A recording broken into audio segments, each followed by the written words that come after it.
ಎಲ್ರಿಗೂ ನಮಸ್ಕಾರ. ನನ್ನ ಹೆಸರು ಜಾವೇದ್ ಬಾಷಾ ಅಂತೇಳಿ. ಸರ್ಕಾರಿ ಪ್ರಥಮ ದರ್ಜೆ ಕಾಲೇಜು ಹೊಯ್ನಾಡಲ್ಲಿ ವಾಣಿಜ್ಯ ವಿಭಾಗದ ಉಪನ್ಯಾಸಕರಾಗಿ ಸೇವೆ ಸಲ್ಲಿಸ್ತಾ ಇದ್ವಿ. ನಾವು ಇವತ್ತು ವಿಜಯನಗರ ಶ್ರೀಕೃಷ್ಣ ದೇವರಾಯ ಯೂನಿವರ್ಸಿಟಿ ಬಳ್ಳಾರಿ BCom 3ನೇ ಸೆಮಿಸ್ಟರ್ ಮಾರ್ಕೆಟಿಂಗ್ ಮ್ಯಾನೇಜ್ಮೆಂಟ್ ನಾವು ಒಂದು ಪ್ರಾಡಕ್ಟ್ ಮತ್ತೆ ಪ್ರಾಡಕ್ಟ್ ಪ್ಲಾನಿಂಗ್ ಸಂಬಂಧಪಟ್ಟಂತೆ ಡಿಸ್ಕಸ್ ಮಾಡ್ತಾ ಇದ್ವಿ. ಮತ್ತೆ ಅದನ್ನ ಕಂಟಿನ್ಯೂ ಮಾಡೋಣ. ಸೊ ಇಲ್ಲಿ steps in making successful product ಬಗ್ಗೆ ನಾವು ಡಿಸ್ಕಸ್ ಮಾಡ್ತಾ ಇದ್ವಿ. ಹಿಂದಿನ ಕ್ಲಾಸಸ್ ಅಲ್ಲಿ reasons for failure of new product ಬಗ್ಗೆ ಡಿಸ್ಕಸ್ ಮಾಡಿದ್ವಿ. Learning objective: after studying this session, the students able to know the steps in making successful product. Learning outcome: the students can be able to understand an overview of the term, the steps in making successful product. Steps in making a successful product. ಮುಖ್ಯವಾಗಿ ಇಲ್ಲಿ ನೋಡಿದಾಗ potential customers don't know whether you will be around 3 months from now, so it would be much safer for them to freeze you out than to spend time learning to use your product. ಅಂದ್ರೆ ಇಲ್ಲಿ ಬಹಳ ಮುಖ್ಯವಾಗಿ ಹೇಳ್ತಾರೆ, successful product ಯಾವಾಗ ಆಗುತ್ತೆ ಅಂತ. So potential customers don't know whether you will be around 3 months from now, so it would be much safer for them to freeze you out than to spend time learning to use your product. So ಇಲ್ಲಿ steps in making a successful product ನೋಡಿದಾಗ, first one, discover details of your customers' unmet needs. Second, develop hypothesis. Third, build a prototype solution. Fourth, test with customers. Fifth, analyzing variance. Sixth, picking the strategy. First one, discovering the details of your customers' unmet needs. ಅಂದ್ರೆ ನಾವು ಗ್ರಾಹಕರ ಸಂತೃಪ್ತಿ ಆಗದೆ ಇರ್ತಕ್ಕಂಥ ಬೇಡಿಕೆಗಳ ಬಗ್ಗೆ ಹೆಚ್ಚು ಗಮನ ಹರಿಸಬೇಕು ಮತ್ತು ಅದರ ಬಗ್ಗೆ ಹೆಚ್ಚು ಅಧ್ಯಯನ ಮಾಡಬೇಕು ಅಂತ. Through this listening you must discover more details about the nature of their pain and try to assess what kind of the product would encourage them to become customers. ಅಂದ್ರೆ ಒಬ್ಬ ಗ್ರಾಹಕರ ಅಗತ್ಯಗಳನ್ನು ತಿಳ್ಕೊಂಡು ಯಾವೆಲ್ಲ ಅಗತ್ಯಗಳು ಗ್ರಾಹಕರಿಗೆ ಇನ್ನೂ ಪೂರೈಕೆ ಆಗಿಲ್ಲ, ಯಾವೇನೆಲ್ಲ ಅವರಿಗೆ ಅವಶ್ಯಕತೆಗಳು ಇದಾವೆ ಅನ್ನೋದನ್ನು ನಾವು ತಿಳ್ಕೊಂಡಾಗ ನಾವು ಗ್ರಾಹಕರ ಬಗ್ಗೆ ಹೆಚ್ಚಿನ ಒಂದು ಮಾಹಿತಿಯನ್ನು ಕಲೆ ಹಾಕಿದಾಗ, ಗ್ರಾಹಕರ ಕಷ್ಟಗಳನ್ನು ನಾವು ಅರ್ಥ ಮಾಡ್ಕೊಂಡಾಗ, ಅವ್ರಿಗೆ ಏನು ಬೇಕು ಏನು ಬೇಡ ಅಂತಕ್ಕಂಥದ್ದನ್ನ ಒಂದು ಹೊಸ ವಸ್ತುವನ್ನು ಉತ್ಪಾದನೆ ಮಾಡೋದಕ್ಕೆ ಪ್ರೋತ್ಸಾಹ ನೀಡಿದಂತಾಗುತ್ತೆ ಮತ್ತು ಅದನ್ನು ಕಸ್ಟಮರ್ಸ್ಗಳು ಹೆಚ್ಚಿನ ಮಟ್ಟದಲ್ಲಿ ಬಳಕೆ ಮಾಡಲಿಕ್ಕೆ ಪ್ರೋತ್ಸಾಹ ನೀಡಿದಂತೆ ಆಗುತ್ತೆ ಅಂತ ಹೇಳ್ತಾರೆ. ಸೊ ಅದೇ ತರ ಡೆವಲಪ್ ಹೈಪೋಥಿಸಿಸ್ ಅಂದ್ರೆ using the observations of customer need and your vision of the technology, you should make educated guesses about the most important product features likely to lead to wide customer adoption. Moreover, you should make a numeric estimate of the number of customers you think will use prototype with those features. ಅಂದ್ರೆ ಇಲ್ಲಿ using the observations of customer needs and your vision of the technology ಅಂತ ಹೇಳ್ತಾರೆ. Develop hypothesis ಅಂದ್ರೆ ಒಂದು ಊಹೆ ಮಾಡೋದು. ಏನು ಊಹೆ ಮಾಡೋದು? ಈ ಹಿಂದೆ ನಾವು ಹೇಳಿದಂಗೆ ಕಸ್ಟಮರ್ ಒಬ್ಬ ಗ್ರಾಹಕರ ಬಗ್ಗೆ ಬೇಕು ಬೇಡ ಮತ್ತು ಅವರ ಅಗತ್ಯತೆಗಳ ಬಗ್ಗೆ ಬೇಡಿಕೆಗಳ ಬಗ್ಗೆ ಸಂಪೂರ್ಣ ಅಧ್ಯಯನ ಮಾಡಿದಾಗ ನಮಗೆ ಒಂದು ಊಹೆ ಮಾಡೋದಕ್ಕೆ ಅನುಕೂಲ ಆಗುತ್ತೆ. ಈ ಊಹೆಗಳು ಒಂದು ಗ್ರಾಹಕರ ಬೇಕು ಬೇಡಗಳಿಗೆ ತುಂಬಾ ಹತ್ತಿರದಲ್ಲಿ ಇರ್ತವೆ ಅಂತ ಹೇಳಿ. ಸೊ ನೆಕ್ಸ್ಟ್ ಒಂದು ನಾವು ನೋಡಿದಾಗ ಬಿಲ್ಡ್ ಎ ಪ್ರೋಟೋಟೈಪ್ ಸೊಲ್ಯೂಷನ್ ಅಂದ್ರೆ ಇಲ್ಲಿ the next step is to develop a quick and inexpensive prototype with those features.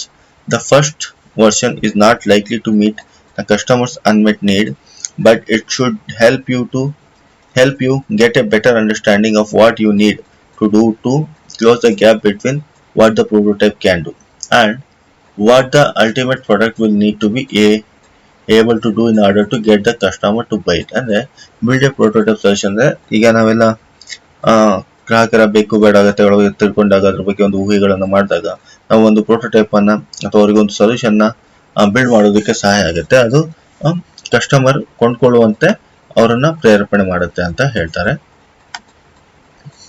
So ಅದೇ ತರ ಟೆಸ್ಟ್ ವಿತ್ ಕಸ್ಟಮರ್ಸ್ ಅಂದ್ರೆ you must give the prototypes to customers and observe how they use it.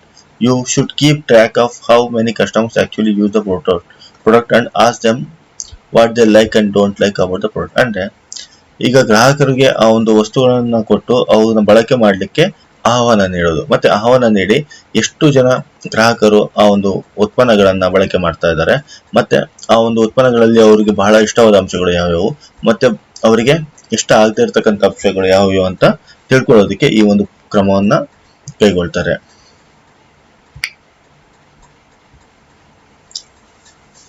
Analyze variance, ಅಂದ್ರೆ you should compare the expected outcome with the observed results. This comparison will generate insights that shape your strategic position. ಅಂದ್ರೆ analyse variance ಅಂದ್ರೆ ನಾವು ನಮ್ಮ expected outcome ಮತ್ತೆ observed results ಅನ್ನ ನಾವು compare ಮಾಡಿದಾಗ ಅದರಲ್ಲಿ ನಮಗೆ ಏನ್ ಗ್ಯಾಪ್ ಸಿಗುತ್ತೋ ಅಥವಾ ನಮಗೆ ಏನ್ ಅದರಲ್ಲಿ ಒಂದು ಅವಕಾಶ ಸಿಗುತ್ತೋ ಅದು ನಾವು ಮುಂದಿನ ಒಂದು ದಿನಗಳಲ್ಲಿ ಆ ಒಂದು ವಸ್ತುವಿನ ಬಗ್ಗೆ, ಉತ್ಪಾದನೆ ಮಾಡಬಹುದಂತ ವಸ್ತುಗಳು, ಸೇವೆಗಳ ಬಗ್ಗೆ ಒಂದು ಲಾಂಗ್ ಟರ್ಮ್ ಪಾಲಿಸೀಸ್ ಅಥವಾ ಪ್ಲಾನ್ ಅನ್ನ ಒಂದು ಕ್ರಿಯೇಟ್ ಮಾಡೋದಕ್ಕೆ ಹೆಲ್ಪ್ ಆಗುತ್ತೆ ಅಂತ. Pick strategy. Better than expected results are likely to confirm that you will gain market share if you turn the current version of the prototype into a product and market it aggressively ಅಂತ ಹೇಳ್ತಾರೆ. So ಹಾಗಾಗಿ next MCQs ನಾವು ನೋಡಿದಾಗ, multiple choice questions ನೋಡಿದಾಗ ಇಲ್ಲಿ ಮೊದಲನೇ ಪ್ರಶ್ನೆ ಬಂದ್ಬಿಟ್ಟು what are the steps for making product successful ಅಂತ ಹೇಳ್ತಾರೆ. Option A, discover details of your customers unmet needs. B, develop hypothesis. C, build a prototype solution. D, all of the above. ಅದಕ್ಕೆ ಸರಿಯಾದ ಉತ್ತರ ಡಿ. ಯಾಕಂದ್ರೆ ನಾವು ಯಾವಾಗ ಒಬ್ಬ ಗ್ರಾಹಕನ ಅಗತ್ಯಗಳನ್ನು ತಿಳ್ಕೊಂತೀವೋ ಅವಾಗ ಮಾತ್ರ ಅದು ಸಾಧ್ಯ ಆಗುತ್ತೆ. So it is the answer must be D, all of the above. Discovering details of our customers' unmet needs, develop hypothesis, building a prototype solution. ಎರಡನೇ ಪ್ರಶ್ನೆ ನೋಡಿದಾಗ which of the product is in the decline stage of PLC, and the first one HD TVs, Tata Salt, iPhone, music series ಅಂತ ಹೇಳ್ತಾರೆ. Answer must be D, music series. ಯಾಕಂದ್ರೆ ಇತ್ತೀಚಿನ ದಿನದಲ್ಲಿ ಹೆಚ್ಚಿನ ಮಟ್ಟದಲ್ಲಿ ಮೊಬೈಲ್ಗಳಲ್ಲಿ ಈ ಒಂದು ಫೀಚರ್ಸ್ ಅವೈಲೇಬಲ್ ಇರೋದ್ರಿಂದ ಇವತ್ತು ನಾವು ಮ್ಯೂಸಿಕ್ ಸೀರೀಸ್ ನ ಅವನತಿಯನ್ನು ನೋಡ್ತಾ ಇದೀವಿ. ಮೂರನೇ ಪ್ರಶ್ನೆ, which of the following is not A type of decision usually made during the product development stages. A, branding. B, product positioning. C, packaging. D, product screening. ಅಂದ್ರೆ ಇಲ್ಲಿ ಸರಿಯಾದ ಉತ್ತರ ಬ್ರ್ಯಾಂಡಿಂಗ್. ಬ್ರ್ಯಾಂಡಿಂಗ್ ಅಂತಕ್ಕಂಥದ್ದು ಒಂದು ಪ್ರಾಡಕ್ಟ್ ಅನ್ನ ಮಾರುಕಟ್ಟೆಗೆ ಬಿಡುಗಡೆ ಮಾಡಿದ ನಂತರ ಮಾಡುವಂತ ಕೆಲಸ. ಹಾಗಾಗಿ ಇಲ್ಲಿ ಸರಿಯಾದ ಉತ್ತರ ಎ, ಬ್ರ್ಯಾಂಡಿಂಗ್. ನಾಲ್ಕನೇ ಪ್ರಶ್ನೆ, original products,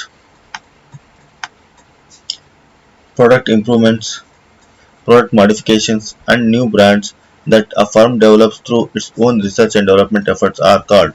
A, new products. B, concept products. Altered products. D, supplemental products. ಸರಿಯಾದ ಉತ್ತರ A, new products. New products are the original products, product improvements, product modification and new brand that a firm develops through its own research and development efforts. ಐದನೇ ಪ್ರಶ್ನೆ ನೋಡಿದಾಗ A dash is a detailed version of the idea stated in a meaningful consumer terms. A, product idea. B, product image. C, product concept. D, product feature. ಸರಿಯಾದ ಉತ್ತರ product concept is a detailed version of the idea stated in a meaningful consumer terms.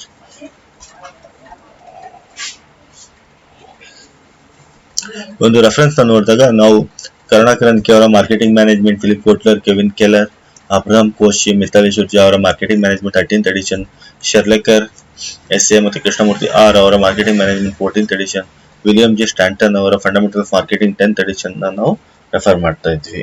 ಹಾಗೇನೆ ಈ ಒಂದು ಎಲ್ಲ ತರಗತಿಗಳ ಕೇಳಿರ್ತಕ್ಕಂಥ ಎಲ್ಲ ವಿದ್ಯಾರ್ಥಿಗಳಿಗೆ ತುಂಬಾ ಧನ್ಯವಾದ.